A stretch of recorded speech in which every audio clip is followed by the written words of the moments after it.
नमस्ते दीदी भैया, देखिएगा हमारे यूट्यूब चैनल पे एक दुल्हनियाँ आई हैं, घूंघट वाली दुल्हनियाँ। इसको ध्यान से आप लोग देखिएगा और ज़्यादा से ज़्यादा प्यार दुलार दीजिएगा और घंटी मत भूलिए, घंटी जरूर दबाइएगा।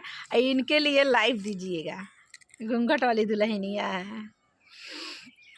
टीका भैला अपना नातिया, भैला अपना नातिया, भैला सपना लमुआ, भैला गुलारी के फुलावा, बालमुआ भैला गुलारी हो फुलावा। जब तू बालमुआ भैला गुलारी के फुलावा, गुलारी के फुलावा, हरिया खा के मारब हो नाई हरावा, हरिया खा के मारब हो नाई हरावा।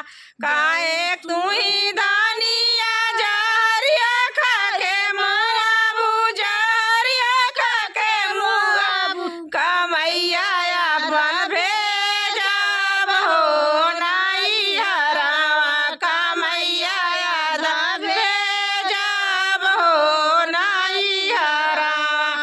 जब तू ही राजाऊ कमैया भेजब, कमैया भेजब, अगिया लगी जाए कमाइया कमाइया, उमरिया हमरो बीतलियो नाई हरावा, उमरिया हमर बीतलियो नाई हरावा, उमरिया हमरो बीतलियो नाई हरावा। नाथिया भैला